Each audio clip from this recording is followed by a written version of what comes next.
और अब दूसरा बाप बनने की कोशिश मत कीजिए। हाँ, ये भी था। और मुझे पैदा करने वाले का नाम श्री मंगरू यादव है, तो आप बाप मत बनिए। मानता हूं, इसका मतलब ये नहीं कि आप मेरे बाप हो गए, तो आप उतना ही बोलिए जितनी बर्दाश्त से फाजुल हो। आप सम्मान आज भी आप मिलोगे, मैं आपका पैर छूंगा, क्योंकि ये मेरे संस्कार में है। आप मुझे कितना नीचा गिराना चाहो, जिसको ये जनता ने बनाया है उसको कोई आम इंसान नीचे कर सकता है जी। अपना बाप बनाना नहीं चाहिए था। अगर आपने पहले बनाया तो आपकी गलती है। और अगर आप जिसको एक बार इज्जत दे दें, प्यार दे दें या अपने बाप बना लें, तो आगे भी एक्सपेक्टेशन ये रखता है कि भाई मुझे इसी तरीके से ट्रीट करें हमेशा। इंडस्ट्री में आया, एस्टेब्लिश में उनका नाम आपने इस्तेमाल किया और उनसे सीखा आपने बहुत सारी चीज़ें। तो अगर आप भैया सम्मान कर रहे हैं, पैर छू रहे थे, तो जब उसका प्रणाम। आप देख रहे दिलदार साहब, आज हमारे साथ में एक्टर पवन चौहान जी। चौहान जी, हमें ये बताइए, खेसारी लाल यादव का कल के दिन बंगाल में बहुत बड़ा इवेंट था। उस इवेंट में खेसारी लाल यादव ने रवि किशन के बारे में बहुत बुरा भला कहे, और खेसारी लाल यादव ने ये कहा, पहले मैं आपको पैर छूता था, शुक्र मनाइए कि हमने पैर भी छू लिया है। आज के जो बच्चे के संस्कार है वो पैर भी नहीं छूते अपने बाप का, और मेरा बाप एक ही है, मंगरू लाल यादव। आप बताइए इस पे क्या कहिएगा। और अब दूसरा बाप बनने की कोशिश मत कीजिए। ये भी था।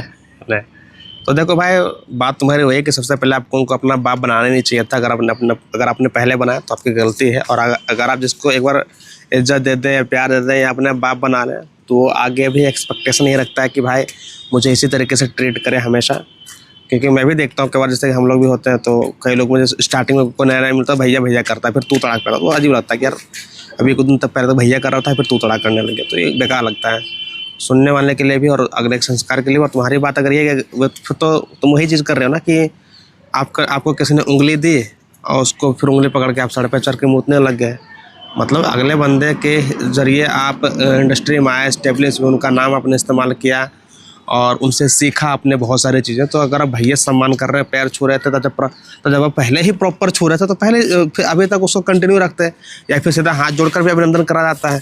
तो हाथ जोड़कर जैसे मैं हूँ, मैं कभी किसी के पैर वैर नहीं छूता, कभी भी नहीं। तो ऐसा नहीं कि मैं रिस्पेक्ट नहीं करता, अपने माँ बाप के अलावा किसी का पैर नहीं छूता, चाहे कोई भी हो मेरे घर में या चाहे मेरी फैमिली में, समझ रहे हो। तो ठीक है, मेरा अपना वो है कंसर्न है कि मैं नहीं छूँगा। बाकी हाँ, जिससे मिलते हैं हाथ जोड़ करके प्रणाम करता हूँ, बड़े आदर से मिलता हूँ, बातचीत करता हूँ।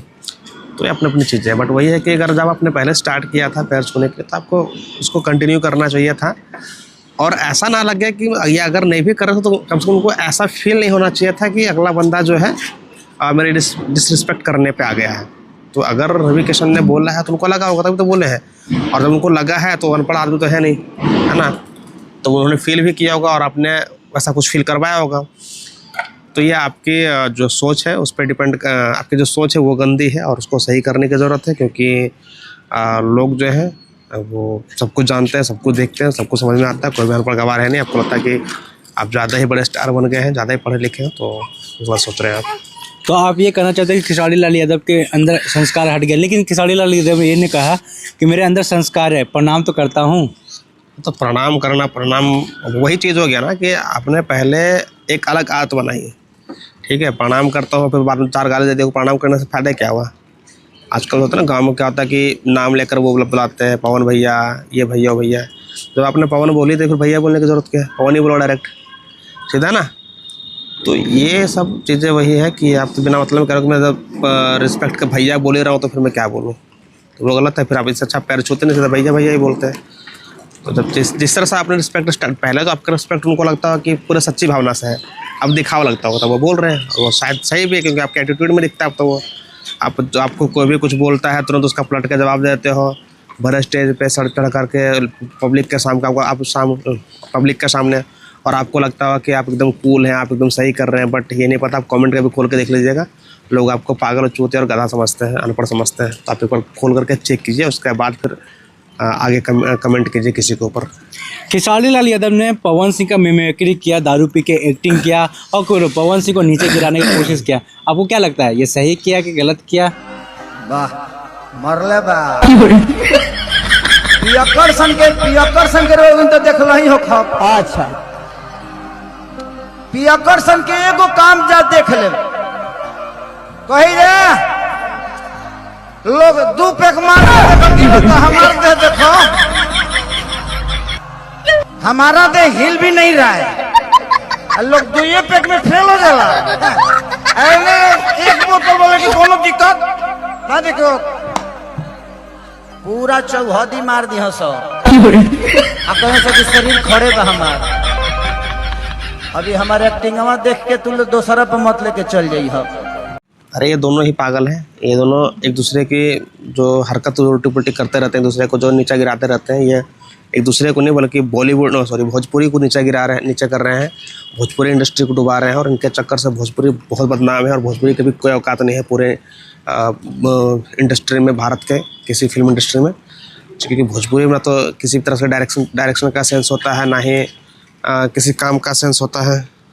गाइस अचानक बारिश आ गया तो हम नीचे आ गए। तो बताइए भैया कि भोजपुरी के जो ट्रेंडिंग स्टार कहे हैं कि हमारा 4 गाना पूरा एकदम भारत में बज रहा है, वो भी इंटरनेशनल लेवल पर, लेकिन एक भोजपुरी के कलाकार है, उनका एक ही गाना है, उसमें ही हीरो बन रहे हैं। हमारे भोजपुरी में एक आदमी का इंटरनेशनल कोई गाना है, एक ही गाना है, और खेसरिया का 4 गो है, खेसरिया का 4 गो है। ठीक है, पलंग सगवान के, और जिस डांस को कॉपी करके उन्होंने फिल्म में इस्तेमाल किया था। रे देखो सबसे पहले तो सच्चाई ये है कि जो पवन सिंह का जो गाना एक ही चाहे हो या चाहे जो भी हो, उनका जो एक गाना है ना वो इंटरनेशनली हिट है और वो हर जगह बजता है। मैंने तो खेसारी लाल गाना देखा नहीं कहीं बजते हैं, मतलब जो भी 4 गाने नाम लिए होंगे वो ठीक है सगवान के, मतलब ठीक है, कुछ टाइम पे चला था बहुत, तो हर गाना एक टाइम पे चलता है। लेकिन जो लॉलीपॉप जो गाना है पवन सिंह का, ये आज भी मैं खुद बिजनेस फोटोग्राफी का बिजनेस करता हूँ और मैं जितने भी फंक्शन में गया हूँ, जितनी भी शादी में मैं गया हूँ, सब जगह देखता हूँ कि ये गाना तो लॉलीपॉप तो चलता ही है। कोई भी कास्ट का हो या चाहे किसी भी धर्म के लोग हों, सबके पास सब ये गाना चलाते हैं एक बार। मैंने आपके गाना तो कभी देखे नहीं चलते हुए, बट ठीक है, अगर आपको लगता है तो अलग बात है। लेकिन उसका ऐसा घमंड नहीं करना चाहिए कि मैंने ये कर दिया, मैंने वो कर दिया। अभी लिटरली आपने कुछ नहीं किया है और बहुत कुछ करने की ज़रूरत है। कुछ करना ही है तो यार कम से कम भोजपुरी इंडस्ट्री के लिए करो। बाकी जो बंदे आ रहे हैं भोजपुरी में आगे बढ़ना चाहते हैं, काम करना चाहते हैं, उनके लिए कुछ रास्ते खोलो, उनके लिए कुछ अपॉर्चुनिटी तैयार करो। तुम क्या बकचोदी करते रहते हो यार कि ये कर दिया वो कर दिया, ये गलत चीज़ है। ये सब आपकी मानसिकता दर्शाती है कि आप लोग कितने कम दिमाग के हैं। तो खेसारी लाल यादव ये कह रहे थे कि मैं चुनाव हारा नहीं हूँ, वो तो मशीनरी हमको हरा दी है। देखो हम शरीफ नहीं हुए हैं अभी, तो हमको छेड़ो उड़ो मत, हम अभी भी छुछुनरे हैं। थोड़ा सा एक बार इलेक्शन लड़ गए हैं तो समाज का जुड़ाव हुआ है ना, तो लोग को ये ना लगे कि यार इसके अंदर नेता का गुण नहीं है, क्योंकि नेता लोग कमरे में करते हैं, मैं तो स्टेज पे हूं ना। ये चुनावी मुद्दा है तो वो अलग चीज़ है, मशीनरी हरा दे क्या हरा दे, बट हार गए ये अच्छा ही हुआ। तो ये कहूँगा कि जीत करके पता नहीं आप क्या ही करते हैं, हार गए तो ज़्यादा बेहतर हुआ ये। तो आपको लग नहीं रहा कि खेसारी लाल यादव हर इवेंट में जाते हैं, कहते मैं हारा नहीं हूँ, वो मशीन हरा दिया मुझे। हाँ तो उसे बोलो ना, उससे क्या फ़र्क पड़ता है। ठीक है मशीन ने हारा, हार तो गया ना, कहने का मैं तो कह तो रहा हूँ अगर आप जीत जाते तो वो कहीं ज़्यादा ख़राब होता, हार गए जो ज़्यादा अच्छा हुआ। तो हारना ज़रूरी था आपका, क्योंकि हम नहीं चाहते कि कोई ऐसा हमारे ऊपर शासन करे, कोई ऐसा हमारा मुखिया हो जिसके पास बोलने का सेंस नहीं हो, जिसके पास समझने की शक्ति नहीं हो और कुछ भी एनालाइज करने का उनका पास कोई क्षमता ना हो। तो फिर मतलब ही नहीं है सब मुखिया को रख करके आपने ऐसे लीडर को चुन करके हम क्या ही करेंगे। तो ये कहीं ना कहीं अच्छा ही हुआ, जो होता अच्छा ही होता है। आप हार गए, मतलब मैं को बदवा नहीं दे रहा, बट है कि ठीक है, आप वैसा लीडर नहीं चाहिए था लोगों को। जिस तरह से भी आप स्टेज पर चढ़ करके लोगों की प्रतिक्रिया देख का उत्तर दे रहे हैं, आप उनको आप अपने कमेंट से जवाब दे रहे हैं, ये तो कभी एक ऐसा लीडर और कोई अच्छा सेंस वाला व्यक्ति तो करता ही नहीं है ना। पवन सिंह इस मामले में थोड़ा सा सही लगते हैं मेरे को, ठीक है, मतलब वो बहुत बाद में जाकर जवाब देते हैं कि चल ठीक है, किसी इंटरव्यू में पूछ लिया या वैसे पूछ लिया तो उससे वैसे जल्दी जवाब नहीं देता बंदा वो। तो आपको क्या लगता है खेसारी लाल यादव जिसके प्रचार करवाने गए वहाँ के आदमी हार गए, इस बार बंगाल गए, बंगाल में प्रचार कर रहे हैं, तो आपको लगता है कि बंगाल में जिता पाएंगे कोई महागठबंधन को? कौन, खेसारी लाल? हाँ। अब देखो, अब ये तो राजनीति का जो मुद्दा है तो बीजेपी का काम है। बीजेपी सच में कुछ ना कुछ घपलेबाजी तो करती है ना। तो बीजेपी से जो भी होगा वो तो जीतेगा ऑब्वियसली।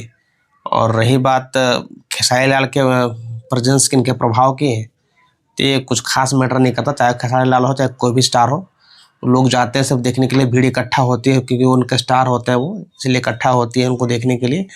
और राजनीति पे उसका कोई असर नहीं पड़ता, से बताऊँ तो। हाँ ठीक है, मतलब 2-4% लोग मान करके देते होंगे, बट कोई बहुत बड़ा लाभ नहीं होता है। आप खुद सोचो ना कि जो बंदा, जो मान लो कि एक तो स्टार प्रचार करने आता है, और कई बार ऐसा होता है कि स्टार ही खड़े, मतलब अधिकतर अब तो स्टार ही खड़े हो जाते हैं, तो कहाँ जीत जाते हैं? वो नहीं जीतते। हर जगह देखने को मिलेगा आपको। कोई भी पहले बार में शायद ही कोई जीतता है, बट पहले बार कोई जीत ही नहीं पाता जब तक वो पूरी तरीके से राजनीतिक में नहीं उतरता है। चाहे बॉलीवुड में देखने को मिला है, बॉलीवुड में बहुत सारे जो बड़े बड़े स्टार्स जो हैं वो खुद भी खड़े हुए, सांसद के प्रत्याशी बने थे, खड़े हुए थे, तो अधिकतर है जो कि पहली बार में हार गए थे। तो ये ऐसा नहीं है कि स्टार का आपको बहुत तगड़ा प्रभाव मिलता है, बट हाँ ठीक है कि थोड़ा बहुत तो काम करता है। पर चूँकि जब आपके सामने बीजेपी हो तो फिर उसका तो अलग कहानी है भाई, फिर उसके बाद तो बोलना एक राजनीतिक मुद्दा बन जाएगा। तो आपको ये खेसारी लाल यादव ने ये कहा था कि बताइए, सारे भोजपुरी एक तरफ, मैं अकेला एक तरफ, वो भी मैं सारे पार्टी के साथ देता हूँ। और जो बड़े बड़े नेता हैं, आपको तो पता ही है, रवि किशन, मनोज तिवारी, दिनेश लाल यादव, पवन सिंह बीजेपी के हैं, लेकिन मैंने सभी का छक्का छोड़ा दिया एकदम। नहीं तो दोगलपना है ना ये, तो आप सबका साथ क्यों दोगे? सीधी सी बात बताऊँ, आप जिसके लिए काम कर रहे हो, जिसका खा रहे हो, उसी का ना गाओगे जी, कि सबका गाना चलोगे? तो गलत है ना, फिर तो दोगलापन हो गया ये। तो ये चीज़ छोड़ो, आप जिसके लिए काम कर रहे हो, जिसके प्रति आप काम कर रहे हो या ईमानदार हो, उसके प्रति आप ईमानदार रहो, उसके लिए सच्चे दिल से काम करो। बाकी जरूरत नहीं बिल्कुल सबको खुश करने की, ये तो फालतू वाली बातें होती हैं जो आप कहते हो, और ऐसा कुछ नहीं है, और गलत भी है ये। तो खेसारी लाल यादव ने उस इवेंट में ये भी कहा था कि बताइए, मैं पूरे तरीके से फिट हूँ, और जो फिट नहीं है उसका रिप्लाई दो ना। सुबी शर्मा आई थी वहाँ पे। अभी बताओ, जब हेहुले बढ़िया कुछ मेंटेन होला का? अरे मजाक कर रही हूँ। देखिए मैं हमसे मजाक काहे करते हैं? उन लोगों से करिए जिसका पेट निकला हुआ है। मेरा तो ठीक है, तो आप भी मजाक उनसे कीजिए जो बहुत मोटी मोटी है। मैं तो स्लिम ट्रिम अरे मैं आपको मोटी नहीं बोल रहा हूँ। अबे यार, तो वही, ये तो वही चीज़ हो गया ना कि मतलब बस दिमाग की बात है ये, समझ रहे हो? अब किसी की बॉडी शेमिंग करना, ठीक है, तुमने थोड़ा सा करके बना लिया अपने डोले शोले, तुम अगले को बॉडी शेमिंग थोड़ी नहीं करोगे। अब अब जैसे कि भोजपुरी में बहुत सारी हीरोइनें जो होती हैं, सबका वजन थोड़ा ज़्यादा ही होता है ना, तो अब उनको फिर मजाक उड़ाओगे कि मोटी है, ये है, वो है, तो गलत है। किसी के ऊपर बॉडी शेमिंग नहीं करना चाहिए, ये बहुत बड़ा पर्सनल अटैक होता है, और हर किसी को बुरा लगता है यार ऐसी चीज़ें। तो आप इतने बड़े स्टार हो करके दूसरे बड़े स्टार के लिए ऐसा बोल रहे हो तो गलत है, और ये दर्शाता है कि तुम्हारे अंदर दिमाग कितना है। तो ये थे पवन चौहान जी, जो कि बहुत सारे मुद्दे पर चर्चा हुआ। और क्या आप खेसारी लाल यादव के बारे में जो बयान दिए वो सही दिए कि गलत दिए, कमेंट में अपना राय जरूर बताइएगा। मिलते हैं अगले वीडियो में। जय हिंद, जय भारत, जय बिहार।